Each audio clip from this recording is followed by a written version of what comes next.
Bonsoir, nouvelle édition du 7-8. Merci de nous rejoindre en direct à 18 h en ce 18 mars en plateau. Bertrand Révillon, bonsoir à vous. Bonsoir. Vous êtes venu récemment sur ce plateau, c'était le 26 février dernier, mais en tant que journaliste pour parler de votre dernier ouvrage, Conversations spirituelles, entretien avec des personnalités autour de leurs croyances.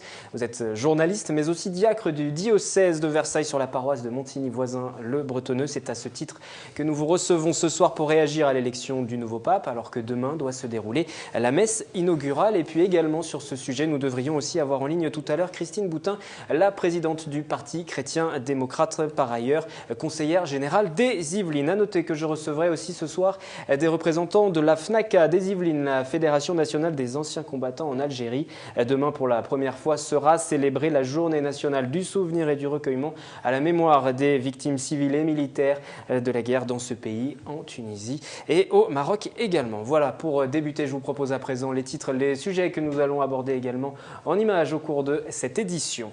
Le ministre de l'économie sociale et solidaire, Benoît Hamon, est venu apporter son soutien à la Croix-Rouge. En visite à l'épicerie sociale basée à Trappes, il a réaffirmé l'importance du rôle des bénévoles dans la cohésion sociale.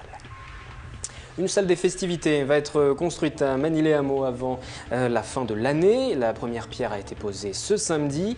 Le bâtiment sera réalisé majoritairement en bois, une éco-réalisation. L'éco-trail sur la base de loisirs de Saint-Quentin en Yvelines a rassemblé 8000 fondus de course à pied. Les plus sportifs étaient invités à parcourir 80 km, un parcours qui les a menés jusqu'à la Tour Eiffel avec un esprit résolument écologique. Le portrait de la semaine, celui de Sami Benferlou, licencié au club de Kung Fu de Guyancourt. À 23 ans, il est devenu vice-champion de France. Il prépare les championnats du monde en octobre prochain. Et pour le sport, nous retrouverons tout à l'heure Anthony Reich, le point complet, le 7-8 sport dans une demi-heure. Bonsoir Anthony. Bonsoir Wilfried. Au menu de ce 7-8 sport du volleyball, Montigny-le-Bretonneux joue actuellement sa survie en Régional 1. L'entraîneur Abdelatif Nichli sera avec nous sur ce plateau pour faire un point. Nous parlerons aussi arts martiaux et kung fu. Le prodige guyancourtois Sami Benferlou est revenu des championnats de France ce week-end avec une belle médaille d'argent. Et puis comme d'habitude, Wilfried, tous les résultats du week-end en fin d'émission. Le 7-8 sport dans une petite demi-heure. Pour l'instant, nous passons au fait du jour. Notre fait du jour, les premiers pas du pape François.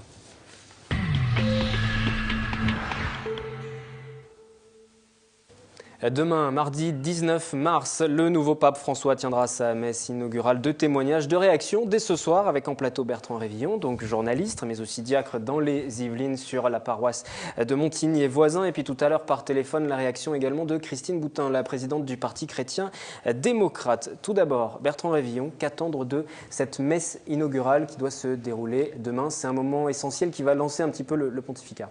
C'est l'installation du pape. C'est la prise de fonction officielle au cours d'une messe. C'est pas le jour où on va apprendre de grandes décisions. Voilà, c'est une intronisation, c'est une mise en route qui a déjà bien démarré, je trouve. On en parlera. Alors justement, vous dites qu'il a bien démarré. Pourquoi ? Parce que déjà, faisons amende honorable, nous autres journalistes, nous avions tous nos petites fiches sur les papabili et on s'est tous plantés. Et nous n'avions pratiquement une fiche sur le cardinal Bergoglio, inconnu au bataillon. Voilà, qui nous surprend, les cardinaux réunis en conclave nous surprennent et sortent de leur chapeau un homme qui pour le moment fait vraiment un parcours sans faute. Est-ce que c'est une bonne surprise alors pour vous? Moi je trouve que c'est une très bonne surprise parce qu'on sort de l'européanocentrisme, si vous me passez l'expression. Voilà, le pape traverse l'Atlantique, vient de loin, il l'a dit lui-même en riant. C'est un homme qui connaît la grande pauvreté, qui n'a pas peur d'aller se balader dans les bidonvilles. C'est un pape social, c'est un pape qui n'a pas peur de ferrailler avec les pouvoirs politiques quand ces pouvoirs politiques oublient les pauvres. Et c'est un homme simple, qui dès les premières secondes a, je dirais, déshabillé la fonction papale des oripeaux de la puissance terrestre. Voilà un homme qui commence par se faire bénir par la foule, qui s'incline devant la foule. Voilà un homme qui se contente d'une simple soutane blanche et qui, on l'a vu dimanche à la messe, salue comme un curé de paroisse les chrétiens à la sortie de l'Eucharistie. Donc moi je me réjouis parce que je crois que le monde qu'on soit croyant ou pas croyant, je pense que le monde a besoin de signes forts. Voilà un homme qui met en priorité l'urgence en direction des pauvres. J'en reviens à la messe inaugurale. Benoît XVI, en 2005, dans son homélie, n'avait pas donné de programme. Vous nous le dites, ce n'est pas le moment où on donne de toute façon de programme. En plus, nous sommes en carême, donc je ne m'attends pas à de grandes déclarations. Mais en 2005, Benoît XVI avait appelé à l'unité de l'Église. Il avait aussi répété le message de Jean-Paul II, le fameux « N'ayez pas peur ». Là, vous vous attendez à un message différent. À votre avis, quelles vont être les grandes lignes tout de même du discours, de la déclaration de demain, de l'homélie de demain? Je ne suis pas Madame Soleil. En tout cas, ce que vous en attendez, vous, peut-être en tant que diacre également? Déjà, le diacre est celui qui a le souci des plus lointains. Voilà, qui a le souci des pauvres, qui a le souci du dialogue avec ceux qui ne font pas partie de l'Église, qui sont loin. Et je trouve que ce pape donne des signes, pas simplement aux catholiques pratiquants réguliers, il donne des signes au monde. Il donne un signe très fort en disant l'Église doit donner le message de la mansuétude, de la compassion, de la main tendue aux plus pauvres, et doit se recentrer sur le Christ et pas sur le pape. Le pape nous a dit quand même ça. Voilà. Et le choix du nom, justement, Pape François. Extraordinaire. Là, j'ai envie d'être papiste ce soir, parce que choisir François d'Assise est quand même, quand on relit l'histoire de François d'Assise, c'est quand même un homme qui s'est libéré des pouvoirs temporels, qui venait d'une famille très riche, qui accepte de se défaire des oripeaux du pouvoir, de l'argent, pour vivre dans une très très grande pauvreté et se recentrer sur la foi chrétienne. Donc je trouve que c'est un patronage extrêmement fort. On revient en image à présent sur cette élection du nouveau pape avec ce reportage que nous avons réalisé la semaine dernière. Julie Rocha-Soares et Elodie Moine qui se sont rendus à Guyancourt lors d'une messe. Écoutez le témoignage du jeune père Fabrice Duhay. Habemus Papam, nous avons un pape. Les catholiques vont désormais célébrer chaque jour François. À l'église Saint-Victor de Guyancourt, les fidèles étaient déjà émus avant la messe ce jeudi midi. Je viens pour remercier justement Dieu pour l'élection du pape François Ier.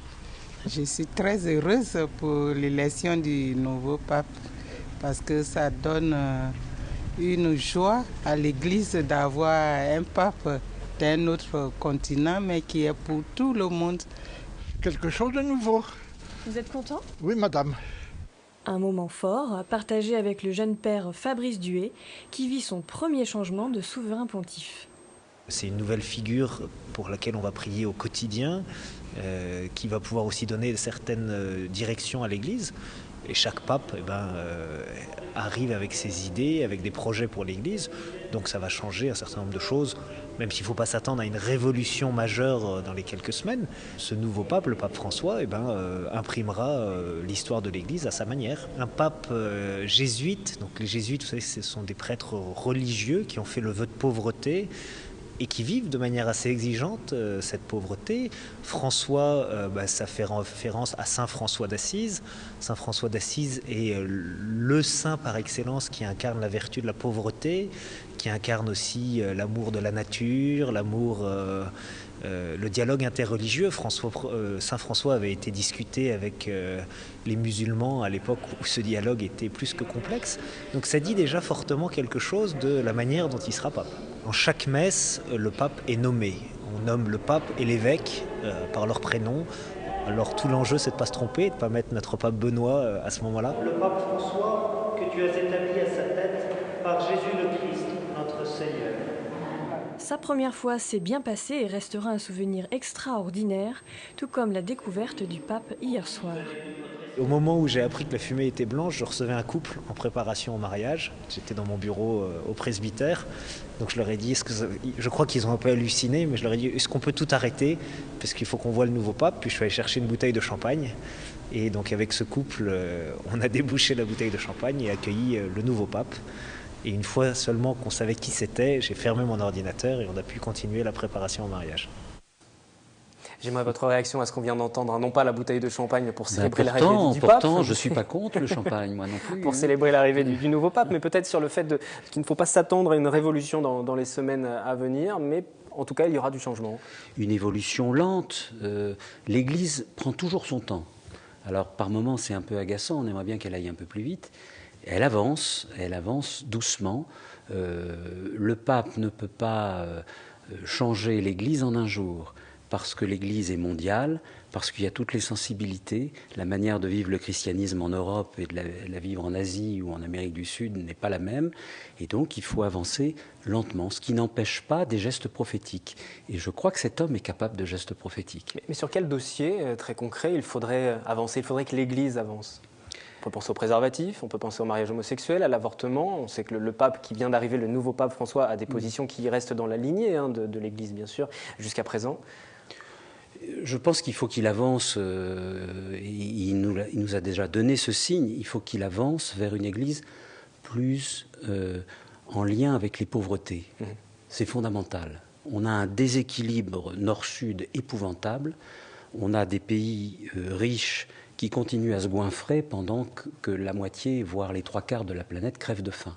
Donc le principal message, c'est cela. Le Christ était d'abord celui qui était proche des pauvres. Voilà. Alors après, nos petites querelles internes, alors le préservatif, la pilule, etc. Évidemment, il faut organiser. Je souhaite qu'il y ait plus de débats sur ces questions, que ces questions ne soient pas claquemurées, fermées, tabouisées, mais qu'on puisse les ouvrir. Mais l'urgence, elle n'est pas là. L'urgence, elle est qu'est-ce que cette Église catholique a à dire au monde. Voilà, on va voir si les Yvelinois partagent votre point de vue, justement. C'est le micro-trottoir que nous avons réalisé aujourd'hui. Quelle évolution pour la religion catholique attendez-vous ? J'espère qu'il sera un petit peu plus moderne, avec des idées un petit peu plus larges par rapport à la vie des uns et des autres et de leur choix de vie surtout. Je pense par exemple à l'homosexualité, voilà, le mariage gay, des choses comme ça. Espérons, j'y crois pas beaucoup. Aucune opinion. Sauf que j'ai pu entendre quelque part qu'ils cherchent à avoir une église pour les pauvres, et donc ça serait peut-être bien aussi que tout ce lucre disparaisse. Voilà. Qu'elle soit plus moderne. J'aimerais aussi que les gens se bougent tout simplement pour montrer qu'ils croient en Dieu et puis qu'ils soient heureux de ça, et voilà. Qu'elle s'ouvre un petit peu plus sur le monde actuel, qu'elle se modernise un petit peu, qu'elle permette par exemple le mariage des prêtres. Je pense que ce serait une bonne chose. Nous continuons à évoquer donc cette élection du nouveau pape et puis également cette messe inaugurale qui doit se tenir demain 19 mars. Nous avons en ligne Christine Boutin. Bonsoir à vous. Bonsoir. Bonsoir, présidente du Parti chrétien-démocrate, conseillère générale des Yvelines. Qu'attendez-vous de cette messe inaugurale, tout simplement, de demain ? Écoutez, c'est un moment spirituel naturellement fort pour les catholiques, puisque c'est l'installation du pape. Le pape va vraiment devenir pape demain. Et c'est un jour important, puisque c'est la fête de Saint-Joseph, qui pour les catholiques est une fête importante. En tant que présidente du Parti chrétien-démocrate, jusqu'à présent, est-ce que vous vous retrouvez dans la ligne de conduite que s'est fixée ce nouveau pape ? On en parlait d'ailleurs sur ce plateau tout à l'heure d'un pape plus proche aussi des plus pauvres, par exemple. Écoutez, oui, bien sûr. Moi, je suis, vous savez qu'au Parti chrétien-démocrate, le fondement même de notre engagement, c'est le plus fragile et le plus vulnérable. Donc, bien sûr, l'engagement de François, du Saint-Père François, va bien sûr tout à fait dans notre lignée. La préoccupation, le politique devrait avoir comme priorité de s'occuper du plus fragile et du plus vulnérable. Donc, a priori, bien sûr. Mais vous savez, il y a une continuité. Le pape Jean-Paul II était le pape de l'espérance, le pape Benoît XVI est celui de la foi, et le pape François est celui de la charité.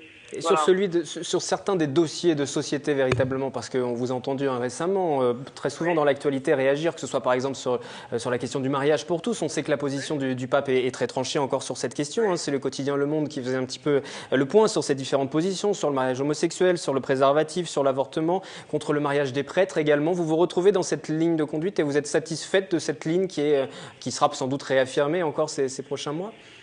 Écoutez, je pense que surtout dans les Yvelines, vous ne serez pas surprise que je sois satisfaite de cette orientation.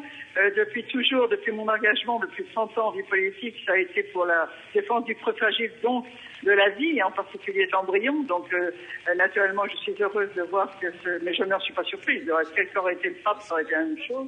Le respect du plus fragile, donc de l'embryon. Le respect aussi de la famille, qui est en train de se détruire par la négation de la différence sexuelle. Donc tout ça me paraît parfait. Mais si en plus il peut y avoir une dimension sociale, de charité, de partage. Vous savez que j'ai fait un rapport sur la globalisation et qui insiste sur la répartition des biens, sur le fondement même du don et de la gratuité. Moi, personnellement, je me retrouve parfaitement sur ces deux lignes de crête. Je me retrouve, et le Parti chrétien-démocrate s'y retrouve parfaitement.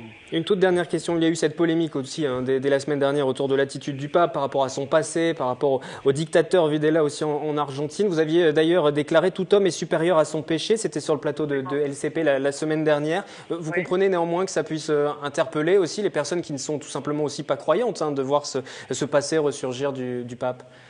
Oui, écoutez, je confirme. Mais en plus, si vous voulez, on s'est aperçu que le pape François, qui était à l'époque, n'était même pas évêque, était un simple curé. Donc ce qu'on lui reprochait, il n'était même pas en situation de pouvoir pour pouvoir faire ce qu'on lui reprochait. Donc c'est tombé complètement. C'est une critique immédiate qui a été lancée pour faire une polémique, mais ce n'était absolument pas fondé sur le plan historique. Et je crois même qu'il y a un des deux prêtres qui était visé, des jésuites en question, qui a fait une déclaration très claire, qui est vivant encore, et qui a fait une déclaration très claire pour dénoncer tous ces amalgames et dire que c'était complètement faux. Mais historiquement, même si ce n'est pas contestable, historiquement, c'est pas possible. Ce qu'on lui reprochait n'était pas possible. Merci Christine Boutin. Je maintiens, un homme est toujours supérieur à son péché. Merci Christine Boutin d'avoir été en ligne avec nous, présidente du Parti chrétien-démocrate, également conseillère générale des Yvelines. Bertrand Révillon, merci d'avoir été avec nous. Une dernière question également pour vous faire réagir sur ce début de polémique qui a commencé la semaine dernière autour du passé. Oui, je suis d'accord avec ce que vient de dire Christine Boutin. Effectivement, il y a une polémique qui n'est pas fondée, puisque au moment des faits, le cardinal Bergoglio, qui n'était pas cardinal, était provincial des Jésuites et n'habitait pas la capitale. Je pense que ce sont des hommes qui agissent dans l'ombre. C'est un homme timide, c'est un homme réservé, c'est un homme qui ne fait pas de publicité sur ce qu'il a fait. Il a sans doute fait beaucoup dans l'ombre, discrètement. Les faits qui lui sont reprochés ne me paraissent pas du tout crédibles. Merci Bertrand Révillon d'avoir été avec nous. Je rappelle votre ouvrage, Conversation spirituelle, qu'on peut toujours se procurer. Et puis vous collaborez également avec psychologie.com. On peut retrouver vos interviews sur le site internet. Demain mardi, ce sera donc la messe inaugurale pour le pape, mais aussi la date anniversaire du cessez-le-feu en Algérie. C'était en 1962. On va en parler dans un instant avec des représentants de la FNACA du département des Yvelines. Mais déjà, le point sur cette visite aujourd'hui de Benoît Hamon à Trappes entre projet de loi cadre sur le développement de l'économie sociale et solidaire et puis scandale alimentaire également. Le ministre en charge de ces différents dossiers a beaucoup d'actualité en ce moment, mais il était tout de même à Trappes ce matin pour soutenir la Croix-Rouge. Et puis cette petite information en plus également, sachez que Benoît Hamon, par ailleurs élu député de la circonscription des Yvelines, la 11e circonscription, s'est incliné ce week-end avec le 15 de rugby parlementaire. C'était face à l'Écosse. Eugénie Pénaud va terminer dans 2 semaines son service civique. Cette étudiante en histoire et communication a mené à terme son contrat de 9 mois à raison de 24 heures par semaine. Ça a été une expérience très enrichissante. Pour moi, une première expérience professionnelle en fait. Ça m'a fait découvrir le monde associatif, le bénévolat, voilà, la réalité aussi sur le terrain, réalité sociale en fait. Avant d'être volontaire, Eugénie a débuté comme bénévole à la Croix-Rouge de Saint-Quentin en Yvelines. Elle vient épauler les 15 autres bénévoles de l'épicerie sociale basée à Trappes. Ici, il y a à faire, près de 1400 familles aidées en 2012. Sans les bénévoles, le pays sera encore plus divisé et cabossé qu'il ne l'est aujourd'hui. En visite ce lundi matin, le ministre de l'économie sociale et solidaire est donc venu se rendre compte du travail quotidien et plus largement apporter son soutien aux associations caritatives. La loi de finances votée à la fin de l'année devrait prévoir une mesure pour réduire les impositions sur salaire. Nous réfléchissons à une mesure qui permette d'aligner le niveau des impôts payés par ces associations sur celui des grandes entreprises privées qui, elles, ont bénéficié du crédit d'impôt et qui, ainsi, ont pu économiser des centaines de milliers d'euros. Et comme les associations ne payent pas d'impôt sur les sociétés mais de la taxe sur les salaires, elles réclament pour les gros, en tout cas, une mesure d'équivalence. Une mesure qui, si elle est actée, devrait donner plus d'air aux associations caritatives. Et elles en ont bien besoin en cette période de crise où les demandes de soutien affluent. Sur le secteur de Saint-Quentin en Yvelines, une autre problématique est apparue depuis l'été dernier, l'augmentation du nombre de réfugiés de l'Est et d'Afrique. Ils sont aujourd'hui entre 200 et 300 aidés directement par la Croix-Rouge. Tout ce qu'on fait en direct, on est aidé par personne. Donc là, c'est nous qui supportons la totalité des dépenses. Et ça, pour une première année depuis que je suis président, nous terminons l'année plutôt en déficit qu'autre chose. L'épicerie sociale de Trappes est ouverte dorénavant à raison de 5 demi-journées par semaine.